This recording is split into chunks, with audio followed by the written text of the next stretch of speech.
வாக்குப்பதிவு எண்ணிக்கை நாளன்று நீங்க ஒன்று சொன்னீங்க, எனக்கு நினைவு இருக்கு. பேசாம இப்ப பார்த்தா திமுகவும் அதிமுகவும் தான் அலைன்ஸ் வைக்கணும் போல இருக்கு அப்படின்னு சொல்லியிருந்தீங்க. நாம கடைசி வரைக்கும் நல்ல ஃப்ரெண்ட்ஸாவே இருக்கலாம், வேற என்ன பண்றது, எல்லாம் என் தலை எழுத்து. பார்ப்பாங்க இந்த மாதிரி நிறைய நேரத்தில் கூட்டணிகள் அமைஞ்சிருக்கு, எதிரிக்கு எதிரி நண்பர்களாக இருக்கிறாங்க. அதனால இதெல்லாம் வந்து நம்ம எதுவுமே சாத்தியம் இல்லைன்னு சொல்ல முடியாது. உனக்கெல்லாம் வெக்கமே இல்லையாடா, சோறு தானே திங்கிற, எரிச்சல் வருது இவனை, நான் கெட்ட வாரத்தில் திக்கி போயிடுவேன். ஆனா இது வந்து என்னப்பா திமுகவும் அதிமுகவும் கூட்டணியான்னு எல்லாரும் கேட்பாங்கல்ல. சரி, ஒரு காலத்தில் காங்கிரஸும் திமுகவும் கூட்டணி இருந்திருக்குல்ல இதே தமிழ்நாட்டில். 20 ரூபா எதிர் அரசியல் தானே பண்ணாங்க. இப்போ இருக்கக்கூடிய இளம் தலைவர்கள், உதாரணத்துக்கு உதயநிதி ஸ்டாலின், நம்ம கட்சிக்கு இவ்வளோ ஒரு பிரச்சனை, சரி அதிமுக தானே ஆட்சி இருக்குது, நமக்கு என்ன இருக்கு, நம்ம வெளியில இருந்து சப்போர்ட் பண்ணிட்டோம். நீங்க தான் ஒரிஜினல் அடிமைங்க. என்னண்ணே எப்படிண்ணே இருக்க, மாட்டிட்டு வந்தியா? சரி, நம்ம தான் இல்லை. தாவேக்கா வந்து பிரச்சாரம் பண்ணலை, உழைக்கலை, திட்டங்கள் சொல்லலை, நமக்கு இல்லை. அதிமுக இருந்தா எந்துன்னு போட்டோம். இந்த ஈன பொழப்புக்கு பேசாம எங்கேயாவது போய் ஊருக்கு போயிடலாம்ல. அதாவது அடிப்படையில் தாவேக்கா தொண்டர்கள் வந்து சந்தோஷத்தில் இருக்காங்க. திமுக தொண்டர்களுக்கு என்ன வருத்தம்னா முதலமைச்சரே தோத்து போயிட்டார்.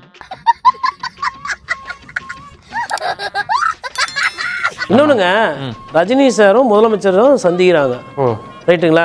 2 பேரும் காலைல என்ன டிஃபன் சாப்பிட்டீங்க, சட்னி என்ன வச்சிங்க, கெட்டி சட்னியா தண்ணி சட்னி, இதுவா பேசியிருப்பாங்க? வேற என்ன பேசியிருப்பாங்க? அரசியல் பேசியிருப்பாங்க. இதை யாரு கூர்ந்து கவனிச்சிருக்கணும்? விஜய் அவர்கள் கூர்ந்து கவனிச்சோம். அடுத்த நிமிஷம் வண்டி எடுங்க. இதுல என்ன ரஜினிக்கு என்ன சார் ரோல் இருக்கு? நீங்க ரஜினியை வெறும் சூப்பர் ஸ்டார் நினைக்கிறீங்களா? ரஜினி சாரா சார்? ஆசைப்பட்ட ஜனாதிபதி சார், அவரு ஆசைப்படல. இவன் சரியான பைத்தியம் இல்ல, சரியாகாத பைத்தியம்டா. பொதுவெளியில் இருக்க விஷயங்களை பற்றி மட்டுமே வச்சாலே நம்ம புரிஞ்சுக்கலாம் அதிமுகவை ஆதரிக்கக்கூடிய ஒரு மனநிலை திமுகவுக்குள் இருக்கிறது என்பதுதான் இன்றைய யதார்த்தம். ஊரே ஒண்ணு சேர்ந்து காரி துப்புதுடா. வீடியா என் மூஞ்சில காரி துப்புறதுக்காக ஊரே ஒண்ணு சேர்த்து நினைச்சு சந்தோஷப்படியா.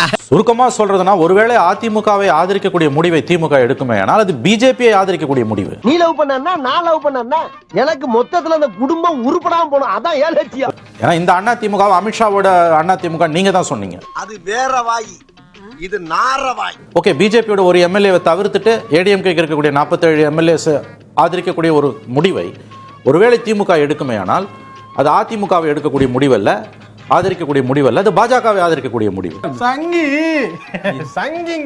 சங்கியா பாஜக அரசை திமுக இங்கு நிறுவுகிறது என்ற அர்த்தம். அப்படித்தான் நீங்கள் அதை புரிந்து கொள்ள வேண்டும். ஏன்னா அப்படித்தான் பிரச்சாரம் பூரா போச்சு. இந்த தேர்தல் முழுவதிலுமே எடப்பாடி பழனிசாமி விமர்சித்ததை விட நரேந்திர மோடியையும் பாஜகவையும் ஆர்எஸ்எஸையும் இந்துத்துவாவையும் தான் முதலமைச்சரும் திமுகவினரும் விமர்சித்தோம். அந்த நெருக்கடி இருக்கு. அந்த கிராக்ஸ் வந்து ஒருவேளை அதிமுக அரசு இங்கு அமையுமே ஆனால், அப்படி ஒரு முடிவு எடுக்கப்படுமே ஆனால், அது தமிழகத்தில் பாஜக அரசு அமைய திமுக உதவி செய்திருக்கிறது என்றுதான் நம்ம எடுத்துக்கொள்ள வேண்டும். அதோட மெசேஜ் அதுதான். சங்கி சங்கி சங்கி சங்கி சங்கி சங்கி சங்கி ஜோசப் ஸ்டாலின் அவர்கள் சங்கி. இதோட விளைவு என்ன உங்களுக்கு? 2 கட்சிகளுடைய தொண்டர்களோட மனநிலை, வாக்களித்த மக்களை நீங்க இவ்வளவு தூரம் முட்டாளாக்குவீங்களா? இன்னும் என்ன நீ பைத்தியக்காரனாவே நினைச்சிட்டு இருக்கிறல? எதுக்காக விஜய் அவர் அழைப்பது, பதவியேற்க அழைக்கிறதுல ஆளுநர் ஏன் தள்ளி போட்டுட்டு இருக்கிறாரு? அந்த தள்ளி போடுவதற்கான காரணம் என்ன? இது ஒரு பெரிய கேள்விக்குறி. இதுல ஏதாவது கணக்கு இருக்கான்ற? நிறைய கணக்கு இருக்கு. ராகுல் காந்தியும் விஜயும் பார்லிமெண்ட் எலெக்ஷன் ஒன்னா கேம்பெயின் பண்றாங்கன்னா அவங்க அப்படிதான் பார்ப்பாங்க. அதனால விஜய் சிஎம் ஆவறத அவங்க கூடியவரை தவிர்க்க பார்ப்பார்கள். அந்த பாயா இருக்கணும்டா. பாஜகவோடு அதிமுக கூட்டணி வைத்திருக்கிறது. எனவே அந்த அதிமுகவோடு திமுக சேர்ந்தால் அது எவ்வளவு பெரிய சிக்கல் என்று மணி சார் சொல்ற கருத்து அப்படிங்கிறது இதுவரைக்கும் திமுக அதிமுக பாஜக கூட்டணி மீது வைத்து வந்திருக்கக்கூடிய விமர்சனத்திலிருந்து எழக்கூடிய கேள்வி. அது நியாயமான கேள்வி. நான் கடந்த கால அரசியல் நிலைப்பாட்டிலிருந்து ஒரு பார்வையை பார்க்குறேன். பாஜகவோட திமுக கூட்டணி வச்சிருந்துக்கு தானே கடந்த காலத்தில் குறைந்தபட்ச செயல் திட்டம் போட்டு. என்ன சொல்ல வரீங்க நீங்க? பேசாம ஏன் ஓர சத்தம் போடுற? காலைல மாத்திரை சாப்பிட்டியா? அமாவாசை நெருங்கினாலே உன்னை அடக்க. ஒருவேளை அதிமுகவை திமுக ஆதரிக்கிறது என்றால் நான் சொல்லுகிறேன் அது பாஜகவை திமுக ஆதரிக்கிறது என்ற அர்த்தம். நீங்கள் அதை ஏற்கிறீர்களா மறுக்கிறீர்களா? ஒரே வழி கழிச்சிட்டு எலெக்ஷனுக்கு போறதும். முடியாது. நீ கல்லாட்ட அடைங்க, நான் ஒத்துக்க மாட்டேன். நான் சாப்பிட்டேன். எல்லா கோட்டி அழிங்க. நான் முதல்ல இருந்து சாப்பிடுறேன். காங்கிரஸ் திமுகவை பாக்குறீங்களா?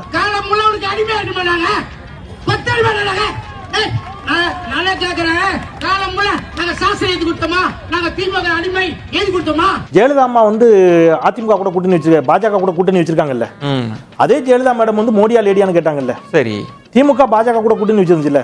அதே திமுக பாஜக கடுமையா இருக்குது இல்ல. இந்த ஏடி சார் முடிச்சிடறேன், ஒரு நிமிஷம் சார். இதே விஜய் அவர்கள் மோடியை பாராட்டி பேசியிருக்காருல, மோடி அற்புதமான தலைவர்னு பேசியிருக்காருல. இதே விஜய் ராகுல் காந்தியை சந்திச்சு காங்கிரஸ் பாராட்டி இருக்கிறாரு. இதே விஜய் தேர்தலுக்கு முன்பாக காங்கிரஸ் கடுமையா விமர்சிக்கிறாரு. இதே விஜய் இப்ப காங்கிரஸ் திருப்பி என்ன செய்யறாரு?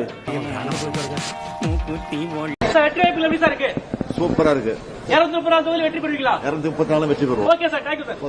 ஏய் ஃபூல், அவன் நம்மள கலாய்க்கறான்டா. இதுவரை பார்த்தது திராவிட மாடல் அரசின் பார்ட் 1 தான். 2026ல வெர்ஷன் 2.2 லோடிங். வாழணும்னு ஆசையோட வந்தோட வாசல்லே நீ பாட்டி அமிச்சிட்டீங்களாடா பாவிகளா. நிறுத்துங்க. எதுக்கு இந்த போட்டு அடிக்கிறீங்க? பாவம் என்ன செஞ்சாரு? அடிக்காம பின்ன தடை விட சொல்றியா? அவன் செஞ்சிருக்கிற வேலைக்கு. உதய சூரியனின் பார்வையிலே என்னடா சொல்றீங்க? உலகம் விழித்துக் கொண்ட வேளையிலே நல்லவர் எல்லாம் நலம் பெறுவார், நல்லவர் எல்லாம் நலம் பெறுவார் என்ற நம்பிக்கை பிறக்கிறது. மானஸ்தன ஒண்ணும் செஞ்சிடாதீங்க. அடச்சே, இவனா மானஸ்தன்? மானம் கெட்ட நாய் சார். நான் ஆணையிட்டால் அது நடந்து விட்டால். என்னடா பால் விளம்பரத்து வர பசுமாடு மாதிரி பல்ல காமிச்சுருக்கிற? நான் ஆணையிட்டால் அது நடந்து விட்டால். என்ன அந்த பக்கமா சுத்துற? நீ அறிவாளின்னு சொல்றேன்டா லூசு. ஒருவன் ஒருவன் முதலாளி, உலகில் மற்றவன் தொழிலாளி. எப்படி நல்லா இருக்கா? இவன் சரியான பைத்தியம் இல்ல, சரியாகாத பைத்தியம்டா. ஒருவன் ஒருவன் ஒருவன் ஒருவன் ஒருவன் ஒருவன் முதலாளி, உலகில் மற்றவன் தொழிலாளி. தென்பாண்டி சீமையிலே தேரோடும் வீதியிலே மான் போல வந்தவனை யாரடித்தாரோ? அவன் சோகத்துல உட்கார்ந்துட்டு இருக்கான், நீ பாட்டுக்கு லிப்பு மட்டும் கொடுக்குற. சென்னையில் பிறந்த சேப்பாக்கத்தின் சேகுவேரா. கள்ள போகுது உனக்கு டங்குவாரா? ஜேம்ஸ் கேமராமேன் எடுத்த அவதார என்ன 2 வாட்டி பார்க்கலாமா? ஆனா நம்ம ஸ்டாலின் பெற்றெடுத்த அவதார் நம்ம உதயநிதி ஸ்டாலின் அவர்கள். அவர் அப்படியே உரிச்சு வச்ச மாதிரியே இருக்கார் பாருங்க. விஜய்ல அப்படியே இருக்குங்க. இவர் நடித்த முதல் படம் ஓகே ஓகே. அவரோட முதல் படம்னா ஓகே ஓகே படம். அந்த படம் நடிக்க தான் போனாரு அவரு. புரியல. அதான் ஒரு கண்ணாடி. அதான் இப்பெல்லாம் வந்துட்டு அந்த ட்ரெண்டிங்ல இருக்கணும் சொல்றாங்க, ஷார்ட் ஃபிலிம் வச்சிருக்காங்களே. அதான் ஒரு கல் ஒரு கண்ணாடி, ஒரு கல் ஓகே, ஒரு கண்ணாடி ஓகே. ஓகே ஓகே படம் தான் இது. 200 இளம் பேச்சாளர்களை நம்ம தேர்வு செஞ்சிருக்கிறோம். அந்த இளம் பேச்சாளர்களை விட்டீங்கன்னா ஒவ்வொருத்தரும் 2 மணி நேரம் 3 மணி நேரம் மணிக்கணக்கில்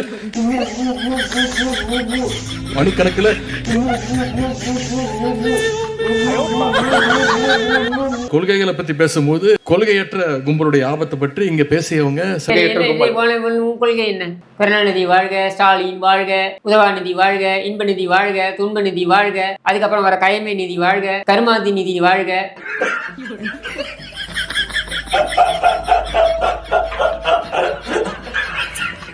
இப்படி ஒவ்வொரு நிதியும் வாழ்கன்னு சொல்றதுதான் கொள்கையா? உன் கொள்கை என்ன? நான் கேட்கிறேன், திமுகவுடைய கொள்கை என்ன? எனக்கு ஒரு ஆசை, ஐயா இன்ப ஐயாவையும் அடுத்து முதலமைச்சர் ஆக்கிட்டு அந்த குடும்பம் தான் யாரும் ஆக்கப்படாதீங்க. அந்த குடும்பம் தான் நமக்கு சரியா வரும். ஆனா இன்ப யாருன்னா ஐயா உதயநிதியுடைய பையன், எங்க தளபதி மு.க. ஸ்டாலின் பேரன்.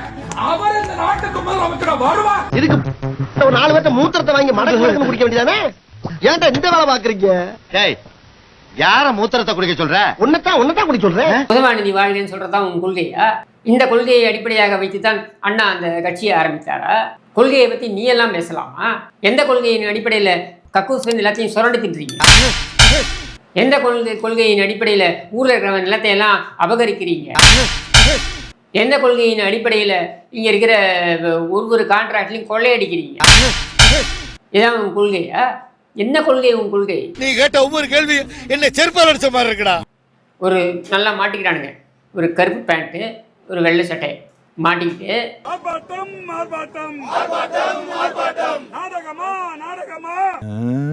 என்னத்த பாக்குறேன்? ஏண்டா ஸ்கூல் பேண்ட போட்டு வந்துட்டு என்ன மிரட்டியா?